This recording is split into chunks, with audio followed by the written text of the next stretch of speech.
Halo, jumpa lagi dengan saya Asafio di channel IPS, channel yang membahas tentang materi IPS. Pada kesempatan kali ini, saya ingin membahas tentang materi geografi yang berkaitan dengan biosfer. Tapi sebelum lanjut, silahkan simak iklan berikut ini. Jangan lupa like, komen, dan subscribe ya, karena subscribe itu gratis.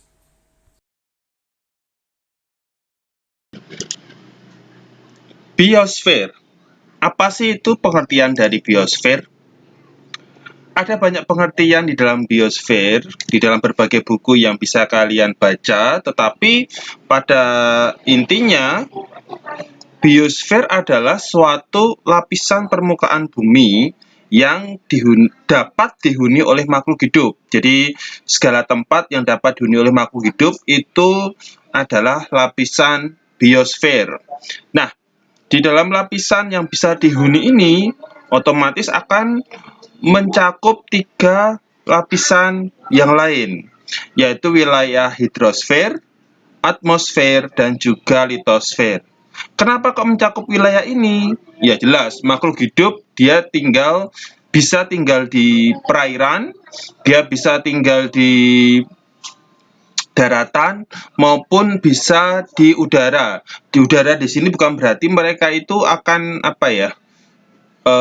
hidupnya di udara itu bukan seperti itu, tapi udara di sini adalah sebagai tempat mereka dalam beraktivitas, misalnya burung-burung seperti itu. Nah, dan wilayah ini pun juga ada batasnya. Misalnya, kalau kita di perairan itu kan kita memang bisa melihat makhluk hidup sampai kedalaman ribuan meter.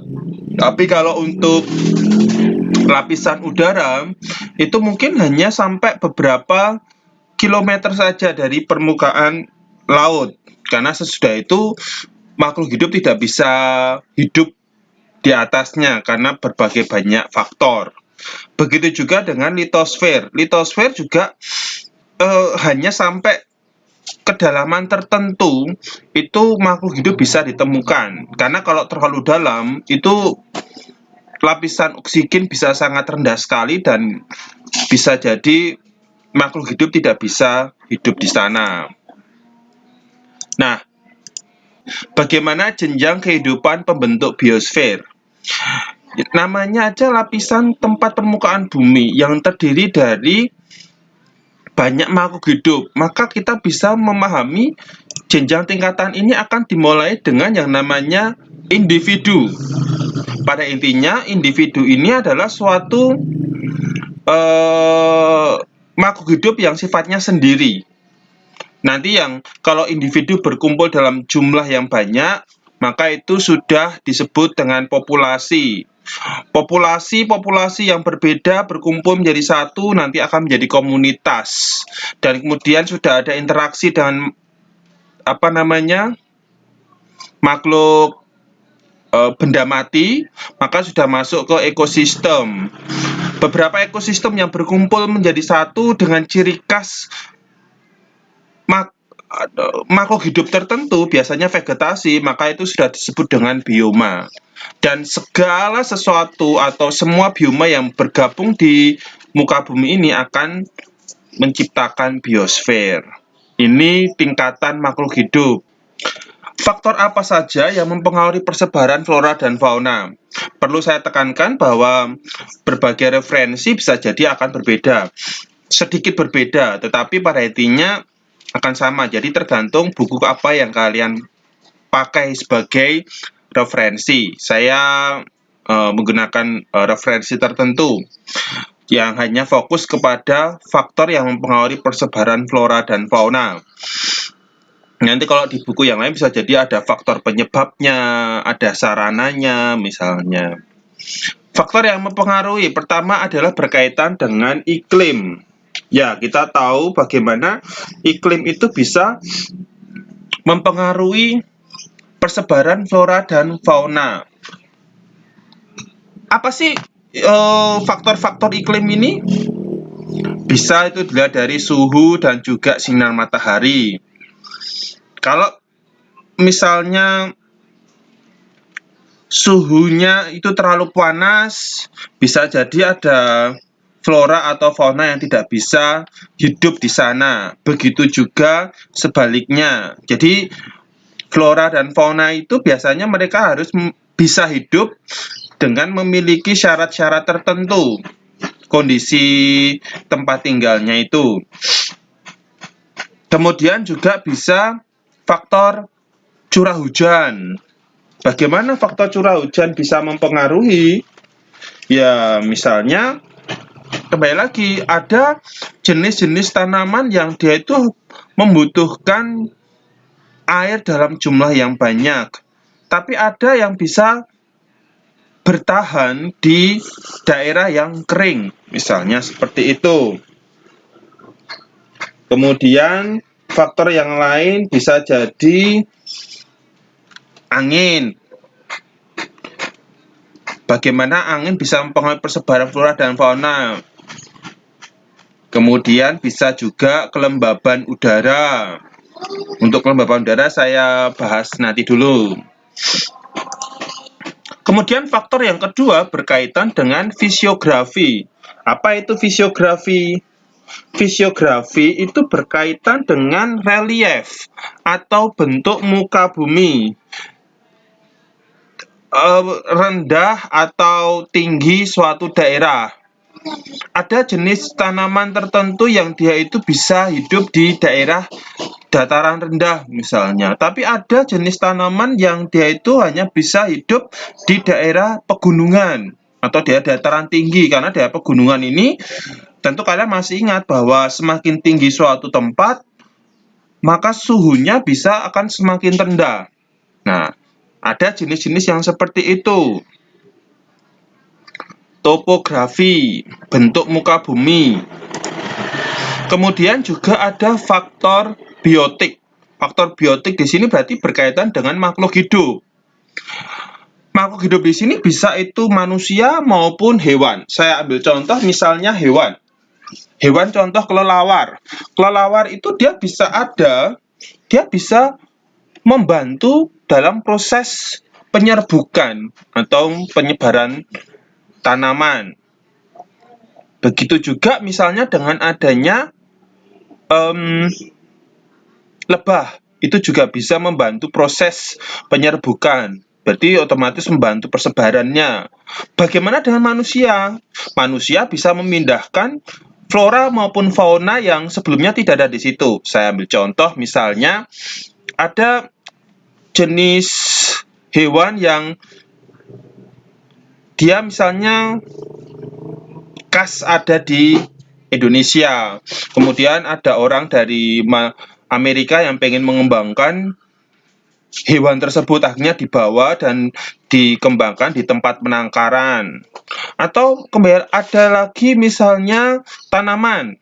Contoh paling gampang misalnya tanaman teh dan tanaman kopi.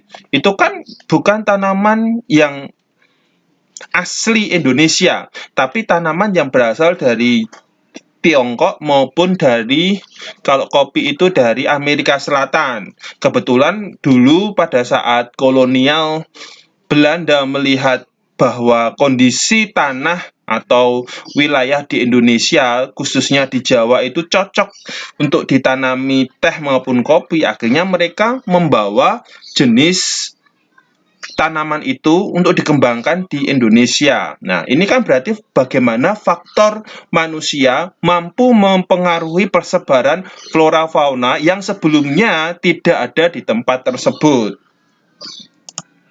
Dan yang terakhir adalah faktor edafik. Apa sih faktor edafik itu?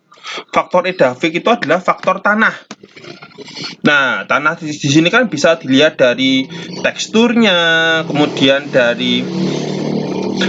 dari mineral organik di tanah tersebut, atau mineral anorganik. Mineral anorganik ini seperti adanya oksigen, karbon, hidrogen, nitrogen, fosfor, kalsium misalnya. Begitu juga dengan adanya kandungan air tanahnya gimana? Apakah airnya itu tersedia cukup baik di tanah tersebut atau tidak? Kandungan udara di dalam tanah itu gimana? Apakah baik atau tidak. Nah, kalau misalnya berbagai faktor-faktor ini itu tidak tersedia, bisa jadi akan membuat suatu tanaman tidak bisa tumbuh atau hidup di kawasan tersebut. Jadi ini adalah faktor edafik atau jenis tanah yang ada di sana, apakah cocok dengan tumbuhan tersebut atau tidak. Nah, tadi saya mengatakan berdasarkan kelembaban. Kelembaban di situ adalah kondisi semacam apa ya, lembab, tanahnya lembab atau tidak. Secara umum, jenis-jenis tumbuhan kalau dilihat berdasarkan kelembaban, maka ada 4 jenis. Apakah itu jenis xerophyte, mesophyte, atau tropophyte, dan juga hygrofit. Bedanya apa sih? Kalau itu xerophyte, itu adalah jenis tumbuhan yang bisa hidup di daerah yang kering. Seperti kaktus, kita akan mudah menemukan jenis tumbuhan seperti ini di daerah padang gurun. Walaupun kita di Indonesia pun juga bisa melihat ini, tetapi seandainya tanaman kaktus ini ditanam di daerah yang kering, dia tetap bisa bertahan karena memang itu tempat tinggalnya. Kemudian mesophyte. Mesophyte ini adalah suatu kondisi jenis tanaman yang bisa hidup di daerah yang lembab basah, tapi tidak sampai basah, tapi lembab begitu. Nah, seperti misalnya anggrek, jenis-jenis anggrek, atau mungkin jenis cendawan. Cendawan itu jamur. Nah, dia butuh daerah yang lembab, kandungan airnya cukup tinggi. Atau misalnya jenis tropophyte. Kalau jenis tropophyte itu adalah jenis yang dia bisa menyesuaikan diri dengan perubahan musim, dari musim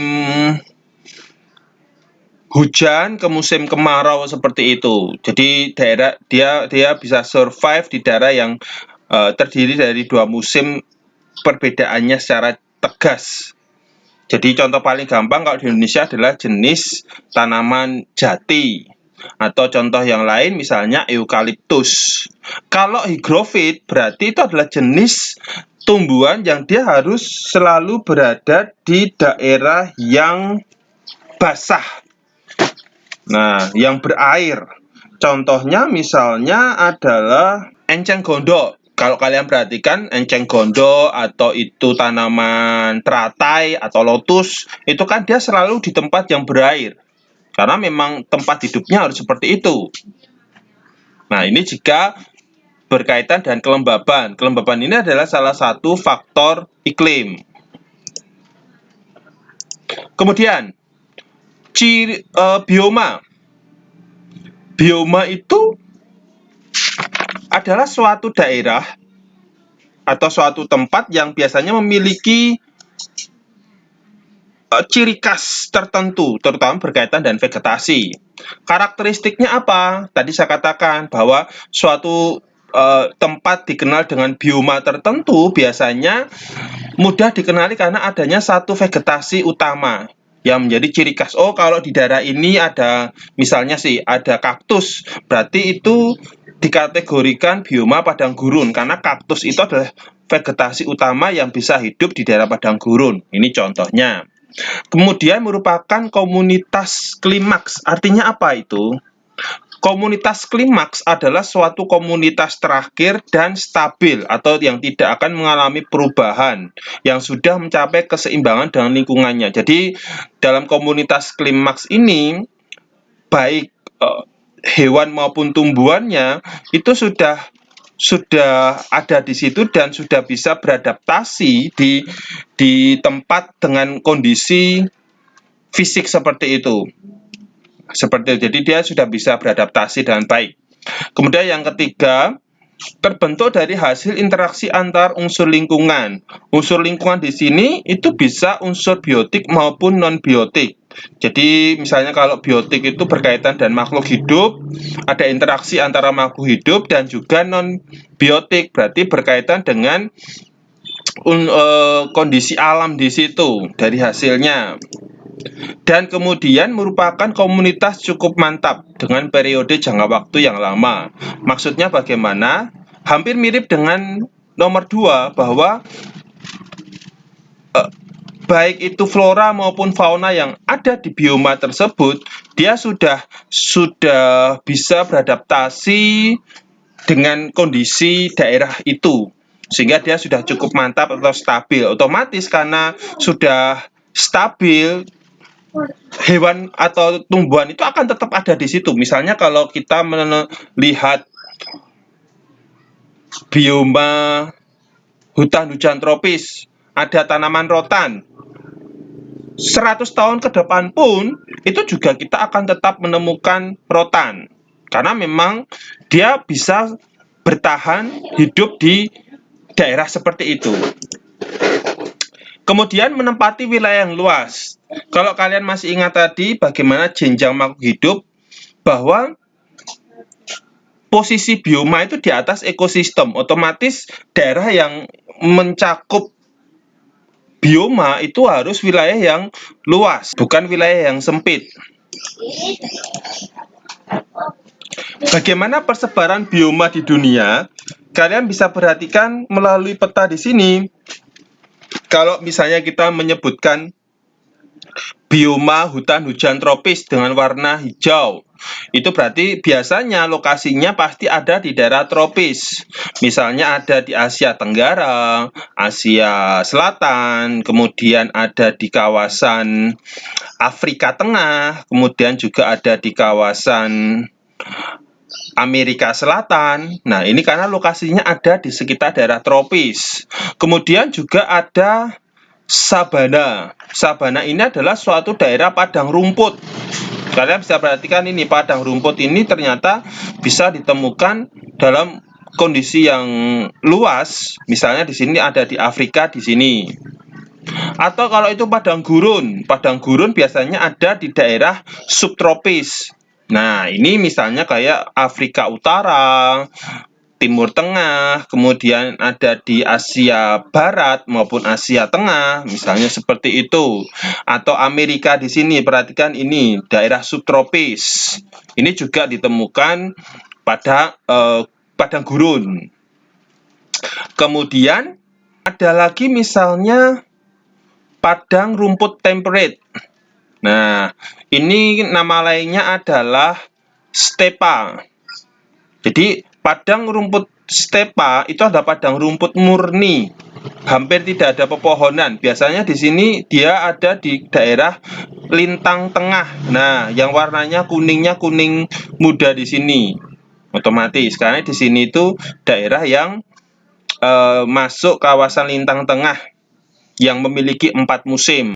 Kemudian ada lagi yang berupa tundra. Perhatikan, kalau tundra ini berarti dekat dengan kutub. Nah, warnanya ini, tundra dekat dengan kutub ini. Kemudian ada lagi hutan konifer. Hutan konifer itu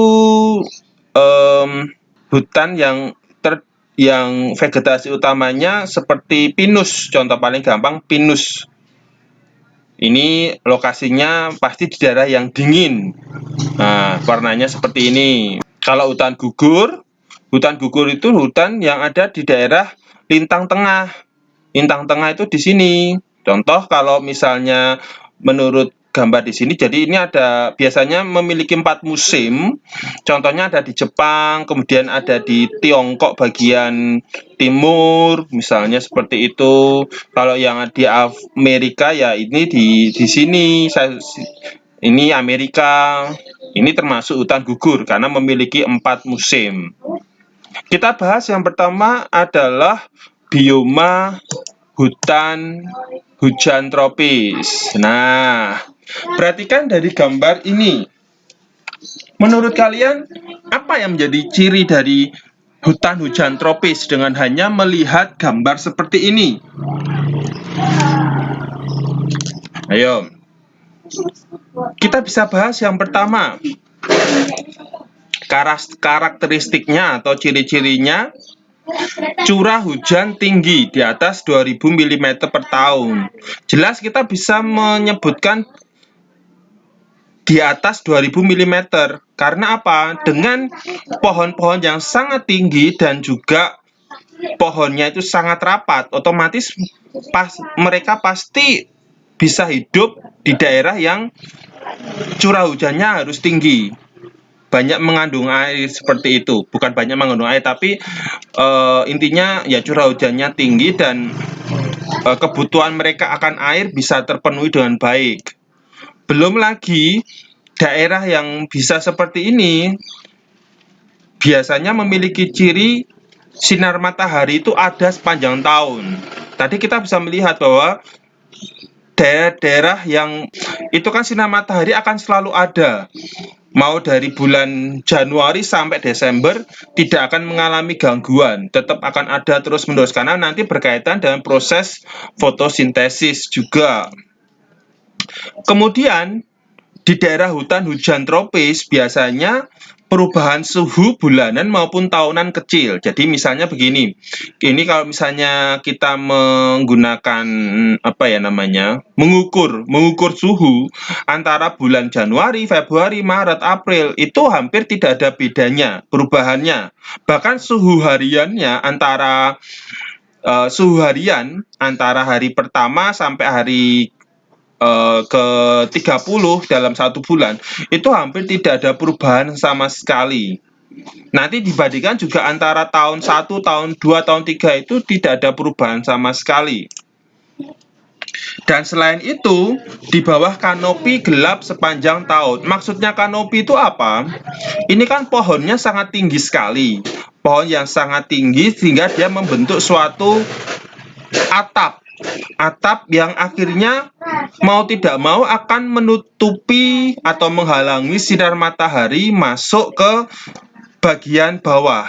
Karena sinar matahari kehalang, maka bagian bawah ini akan cenderung gelap. Walaupun daerahnya itu kondisinya sedang pagi atau siang hari, tetapi tetap gelap sepanjang tahun karena dihalang-halangi oleh lebatnya pohon yang ada di bagian atas. Nah, seperti ini. Ini kan bagian bawahnya cenderung gelap walaupun sinar mataharinya sudah bisa masuk ke bawah. Ini kondisi siang hari, tapi di sini terlihat gelap.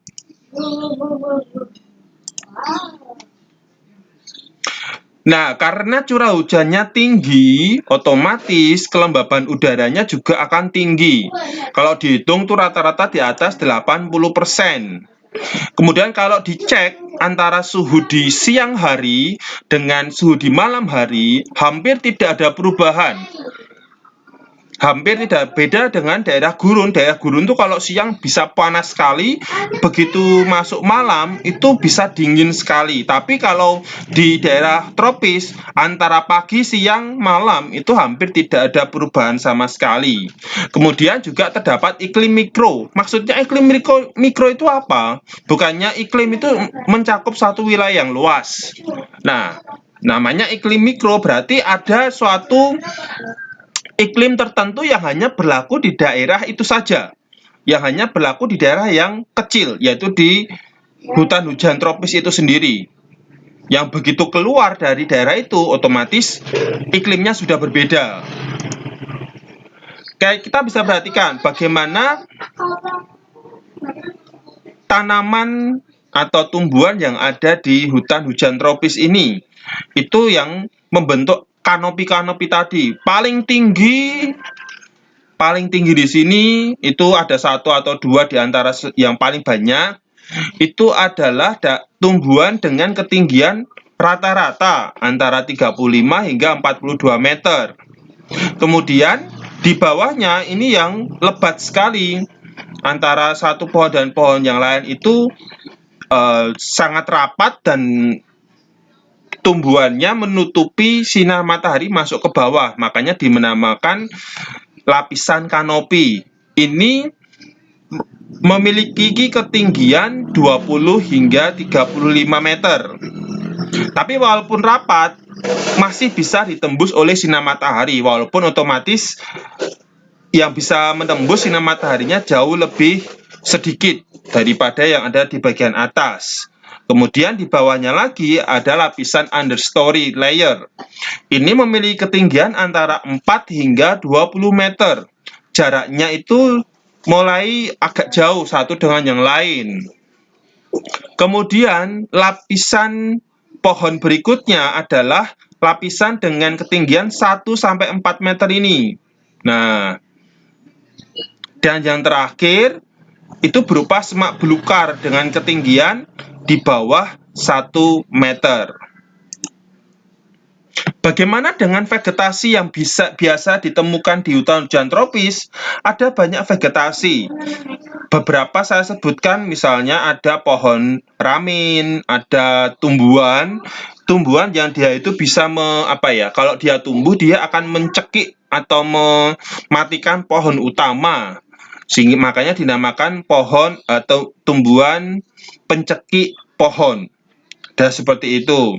Nah, vegetasi utama yang lain misalnya adalah liana atau rotan ini. Tanaman liana ini akan ditemukan di hutan hujan tropis manapun. Rotan yang biasa kita gunakan sebagai furniture rumah.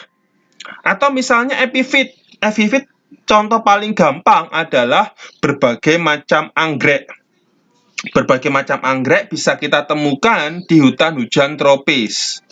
Kemudian juga ada tanaman paku sarang. Kalian pasti bisa melihat ini mungkin di taman kota atau di hutan kota biasanya ada paku sarang.